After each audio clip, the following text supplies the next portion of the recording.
அருளையும் ஸ்கந்தகுரு தந்திடுவான்.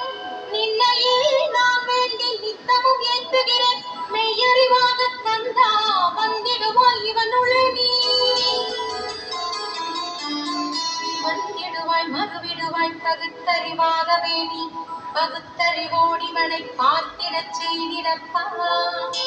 பகுத்தறிவான கந்தன் பரங்குன்றில் இருக்கின்றான். பழனியில் நீயும் பழஞ்சோதியானாய் நீ. பிரமணர் கருளியவா பிரணவ பொருளோனே. பிரபாவரமருளி பிரம்மமயமாக்கிடுவாய். திருச்செந்தூரில் நீ சக்தி மேல் தாங்கிவிட்டாய். பழமுதிர் சோலையில் நீ பரஞ்சோதிமயமானாய். சுவாமி மலையிலே சிவசுவாமி கருளிய நீ. குன்றுகள் தோறும் குருவாய் அமர்ந்திட்டாய். கந்தகிரியை நீ சொந்தமாக்கிக் கொண்டனையே. ஸ்கந்த குருநாத ஸ்கந்தாசிரம ஜோதியே. பிறப்பையும் இறப்பையும்